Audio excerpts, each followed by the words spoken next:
Ilikuwa ni baada, nakumbuka kabla ya mzimu uliorejea, wakati nikiwa naingiza vocal sauti ya mamlaka katika simulizi iliyopita inayokwenda kwa jina la Morose, ikiwa ina maana ya chuki.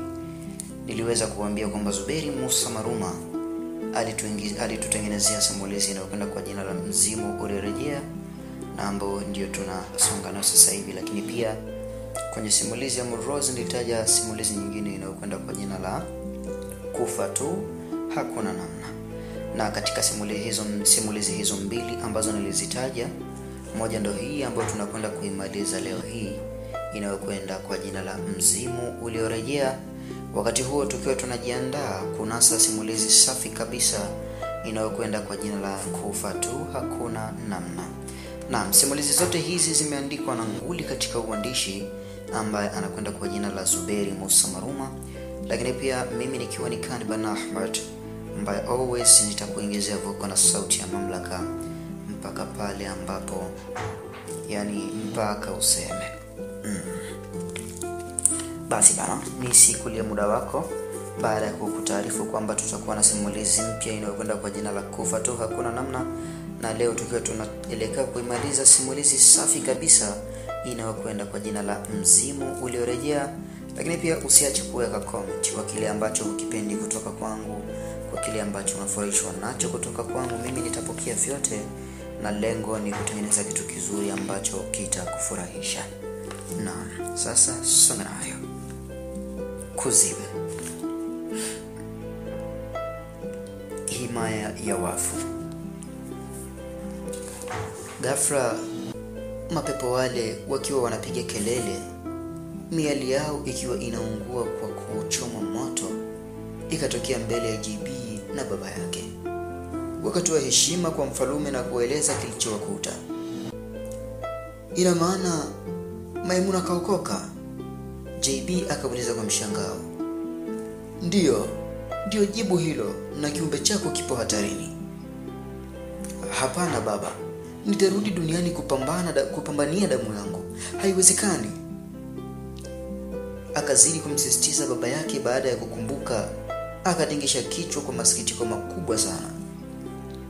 Mwanangu JB, yule sasa ana nguvu kuliko wewe au kuliko sisi.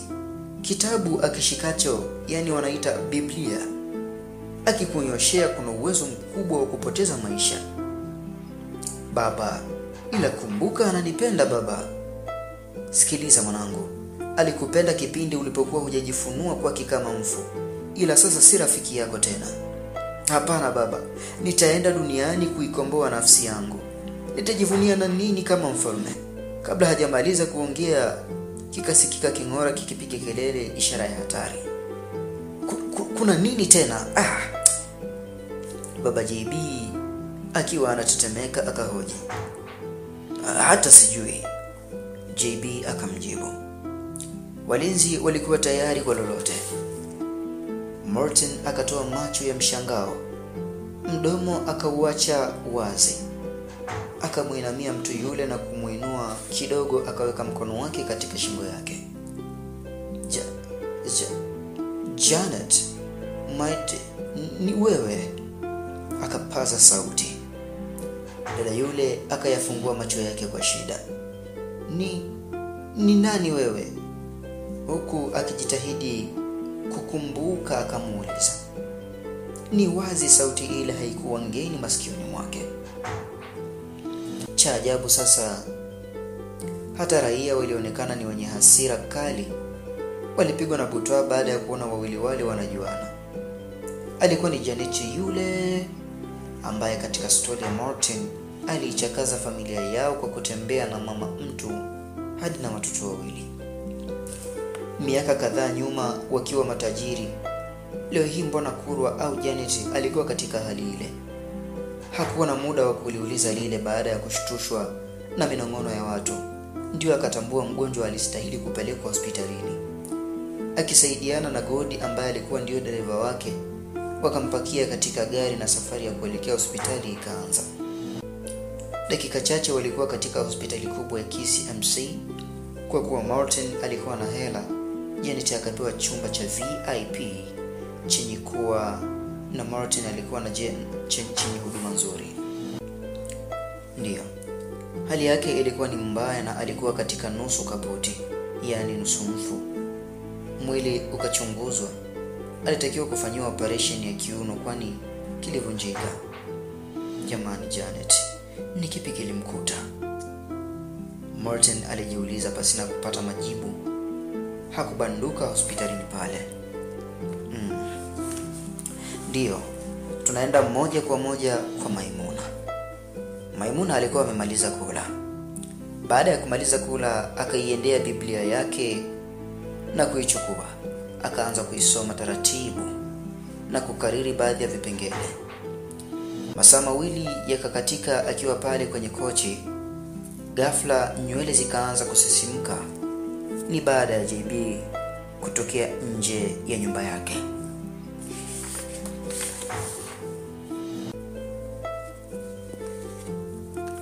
Basi bana, na kuiona bahari.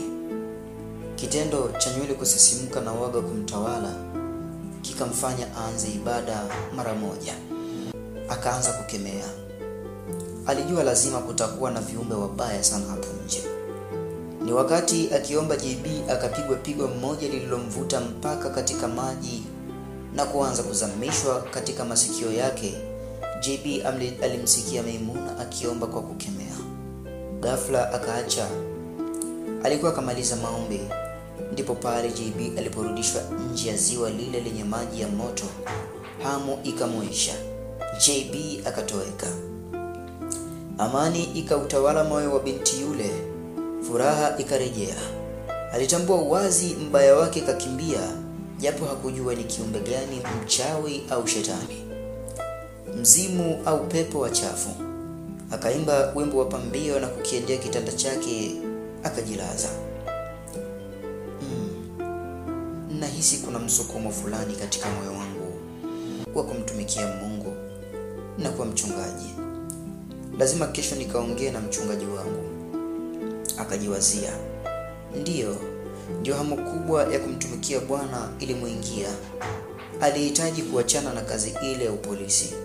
Kila tarehe yake kwenda zahanati, alipofika alienda mtoto wake tumboni aliendelea vizuri. Alifurahi kwa hilo. Upande wa pili kwa mchungaji Timotheo. Mchungaji wa kanisa la Anglikana Bwana Timotheo siku hii alikuwa peke yake katika kanisa lake akiendelea kuomba. Alifumba macho yake akaomba, na mwisho wakati anamalizia akasikia sauti nyuma yake ikiitikia amen. Ilikuwa ni sauti nyororo, sauti nzuri. Akageuza kichwa chake nyuma kumwangalia yule aliyeitikia. Akayatoa macho kwa mshangao. Alikuwa ni binti mrembo ambaye hakuwa miongoni mwa watumishi wake. Hakumfahamu kabisa. Akabaki akidua. Tumsifu Yesu Kristo. Dada yule akamsalimia akiacha kulitaja jina la Yesu. Milele amina. Karibu katika kanisa langu. Asante mchungaji. Nimekuja nahitaji maombi. Mchungaji, sina raha katika ndoa yangu. Nimeenda hospitalini kupima, sina tatizo. Nahisi tatizo lipo kwa mume wangu. Tupo katika ndoa kwa miaka 3, hatujabahatika kupata mtoto kwa waganga. Nimeenda, sijafanikiwa. Nisaidie mchungaji. Mchungaji yule akamwambia apige magoti, naye akaanza kumwombea. Wakati akiendelea na maombi, mlango wa kanisa lile ulifunguliwa. Akaingia binti mkononi akiwa na Biblia yake. Alikuwa ni Maimuna. Kila hatua aliyokuwa akipiga nywele zilimsisimka. Mapigo ya moyo yaliongezeka kasi ya upigaji. Ni wazi kuwa kule ndani au nje ya kanisa lile hapakuwa salama. Ndani ya kanisa hakuamini kwa kuwa alijua kitu kibaya. Pepo mchafu hawezi kuingia katika nyumba takatifu. Wazo lile likamsukuma kuamini pepo mbaya yupo nje. Msukumo mkali ukamsukuma kurudi nje. Ni msukumo wa shetani. Ila msukumo mwingine ukamwambia aendelee na safari ile. Akaona kutoka ndio vizuri zaidi. Kumbuka ndugu msikilizaji wa Ulimbo wa Simulizi, Mungu baada ya kumuumba Adamu na kuwaambia malaika wote wamsujudie Adamu, wote wakamtii Mungu, wakamsujudia Adamu kasoro Iblis. Na pia kipindi hicho alikuwa ni malaika aliyemtii Mungu, akakataa kata na kusema, mimi umeniumba kwa moto, huyu umemuumba kwa udongo. Iweje nimsujudie hali ya kuwa utampeleka katika dunia na kuiharibu kwa kumwaga damu? Baada ya Ibilisi kwenda kinyume na maamrisho ya Mungu, Mungu akamfukuza na kumweka mbali na rehema zake na kumwambia wazi atakuwa katika moto wa Jahannam. Hapo Ibilisi alicheka sana Ibilisi, kisha akamwomba Mungu basi ampe nafasi ya kuwahadaa binadamu ili apate wafuasi wa kuingia nao motoni. Yani Iblis alimwambia Mungu kwamba Mungu, kwa wewe kutaka mimi nimwabudie binadamu, nataka nikuhakikishie kwamba umefanya kosa kubwa sana kumuumba binadamu, na mimi nipe nafasi. Nataka nitengeneze kizazi changu ambacho hicho kitakuwa kizazi cha shetani, na hapo Mungu nitataka kukuthibitishia, na hapo ndipo utaniamini kwamba umefanya makosa kuumba kiumbe anaitwa binadamu. Basi Mungu alimkubalia. Hiyo Ibilisi alitumia njia hiyo kuhadaa katika nafsi ya Maimuna. Alimsihi arudi nje, lakini Mungu alimsihi aendelee mbele. Maimuna akiamini pepo hawezi kuingia kanisani na huishia nje, akaona atoke. Hapo alikuwa amefanya kosa kubwa sana. Kitendo cha kutoka tu, binti yule aliyehitaji mtoto, mchungaji akiendelea kuomba, akajifanya amepandisha mapepo, akajidondosha na kujifunua, akaanza kupiga kelele. Mchungaji akafungua macho, akapatwa na mshtuko. Binti alikuwa uchi wa mnyama, macho ya tamaa yakamvaa. Ibilisi akamzidi nguvu, akabaki ameganda. Wazo la kumwingilia binti yule ambaye hakuwahi kumwona kabla likamjia, naye akafanya hivyo. Ndani ya lile kanisa lake, ghafla alama ya 666 ikajichora katika paji lake la uso. Hakuiona. Wakazidi kufurahia tendo lile mpaka walipotosheka. Nenda na utapata mtoto. Mchungaji yule akamwambia dada yule aliyekuwa muda wote akitabasamu, asante mchungaji. Jina ulisema unaitwa nani vile? Naitwa Zena binti Quraish. Okay. Zena akavaa vizuri na kuanza kuondoka. Ghafla akaachia cheko lililomshtua mchungaji Timotheo na kutoweka. Mchungaji akashtuka na kutoielewa hali ile. Bado alama ya 666 ilikuwa katika paji lake la uso. Baada ya mwanamke yule kutoweka ghafla, mchungaji akaanza maombi akikemea nguvu aliyokuwa nayo kabla hajafanya mapenzi na binti yule. Hakuwa nayo tena. Hakukawia kugundua hilo. Tayari Ibilisi alishamuorodhesha katika watu wake. Ilikuwa ni furaha ya JB, kwani kazi yake iliendelea vizuri sana. Hata Jumapili katika ibada alipopanda ilikuwa ni tofauti na siku zote. Taratibu waumini wakaanza kupungua na kumkosesha raha mchungaji. Siku hiyo akiwa katika chumba chake kidogo ofisi, alitembelewa na mgeni. Alikuwa ni JB. Akakaribishwa vizuri na kuketi. Mimi kwa jina naitwa Jacob, nimekuja kwako mtumishi nipate kukurudishia nguvu zako ikiwa utakubaliana na matoka yangu. Mchungaji akashtuka na kumkazia jicho. Alihitaji sana kurudi pale alipokuwepo. Matoka gani mheshimiwa? Safi sana. Kuna mtumishi wako mmoja mgeni anaitwa Maimuna. Atakuja kwako kukuomba awe mchungaji, usimkatalie, na badala yake nitakupa fedha utakazomfungulia kanisa. Wewe sasa hivi utakuwa unatumia nguvu zetu. Ningependa naye umshawishi mpaka akubali kuwa pamoja nasi. Mchungaji hakuwa mbishi, akakubaliana na jambo hilo. JB akageuka upande mmoja na ghafla briefcase ikatokea katika mkono wake. Akaiweka katika meza ya mchungaji. Akaifungua. Timotheo akatoa macho kwa mshangao. Hizi ni hela chache sana, milioni 150 ni kwa ajili ya matumizi na uanzaji wa kanisa. Chukua pete hii, pindi ukinihitaji utaipuliza mara 3 na usiache kuivaa. Wakati wakiendelea na maongezi, ghafla hodi ikasikika. Ndiyo huyo anakuja. Muda ule ule JB akatoweka.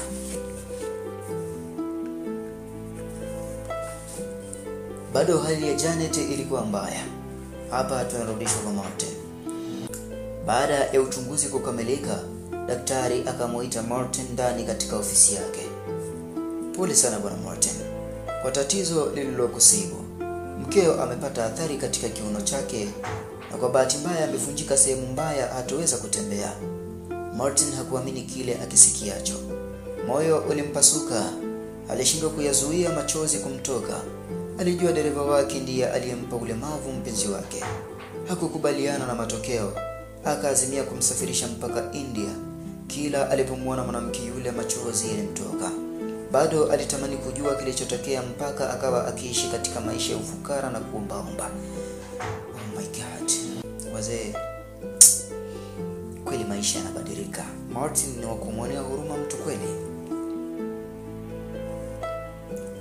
Martin mpenzi wangu, ni story ndefu ila nimeteseka sana. Mimi na sijui nitaishi vipi na ulemavu huu. Janet akashindwa kuongea, akaangua kilio. Martin akaanza kumbembeleza na kumwahidi kuwa lazima atapona tu. Kwa Janet ilikuwa ni kama ndoto za alinacha. Wazazi wangu na pacha wangu Jennifer walikufa katika ajali ya pamoja. Nini? Ndiyo Martin. Na ndugu zangu upande wa baba, kina baba mdogo, wakanidhulumu mali na kupeleka mimi kuwa omba. Mwingi wa mawazo Martin. Basi, usilie mpenzi wangu. Maadamu tumeonana kila kitu kitaenda vizuri. Martin akaanza kuhangaikia usafiri wa kumpeleka mpenzi wake India. Baada ya kukamilisha kila kitu, safari ya kuelekea India ikafuata. Tumaini la Janet kurudi katika hali yake ya kawaida lilikuwa dogo sana. Baada ya hodi kusikika upande wa kanisani sasa, mara ya kwanza mchungaji akaruhusu Maimuna aingie. Binti yule naye pasi na wasiwasi akakishika kitasa na kukifungua, akaingia. Ndani alipokelewa na tabasamu pana la mchungaji. Maimuna akatabasamu na kwenda kuketi. Mchungaji, kuna msukumo mkali umenisukuma. Natamani sana kuwa mtumishi, kumtumikia Mungu katika mataifa mbalimbali. Mchungaji akatabasamu.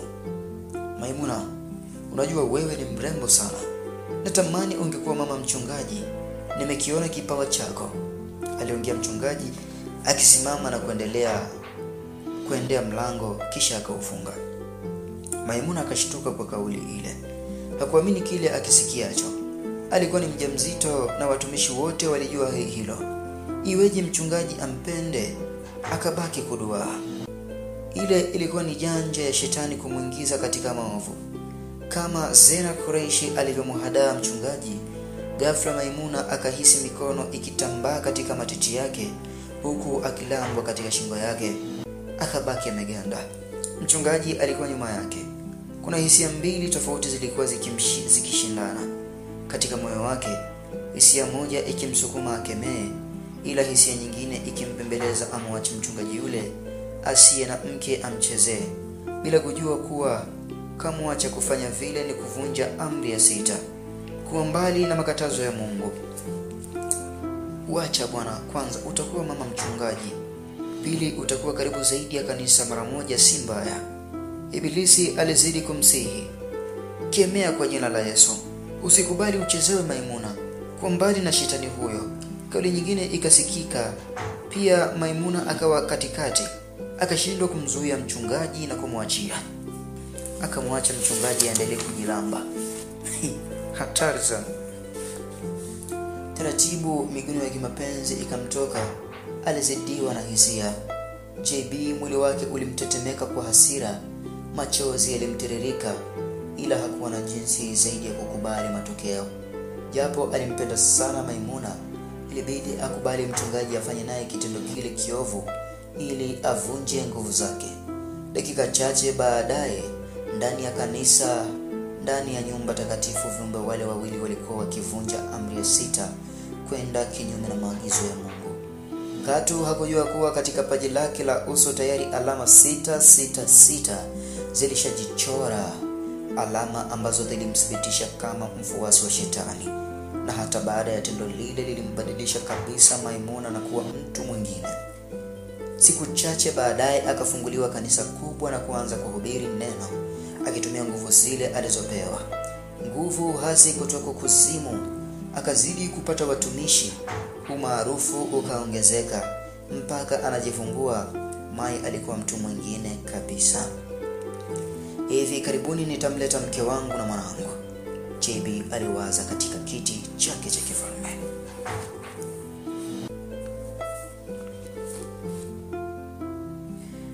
Upande wa pili, moyo wake ulimuuma baada ya daktari kumthibitishia kuwa hatapona tena. Japo hali ya kiafya ilikuwa ni nzuri, aliamua kumrudisha nyumbani Tanzania.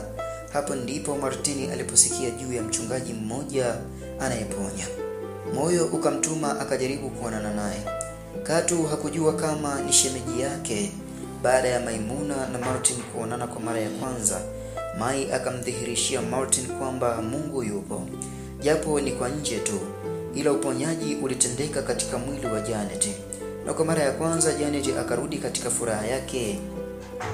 Siku chache baadaye wakafunga ndoa kati ya Janet na Martin, na miezi kadhaa mbele tayari Janet alibeba ujauzito. Baada ya miezi 9 wakapata mtoto wa kiume. Martin akampa jina la kaka yake Bryson la ubatizo na JB la nyumbani kama zawadi kwa kaka yake. Furaha ikatawala katika mioyo yao na amani pia. Ndiyo, kufikia tamati ya simulizi yetu pendwa kabisa, tunaonyeshwa ni ajali mbaya iliyotokea njia panda ya Moshi. Ilikuwa Maimuna kutoka Rombo kuhubiri neno. Maimuna na mtoto wake walifia pale pale. Kwa macho ya kibinadamu, wengi wa waumini wake walilia, wengine walipoteza fahamu.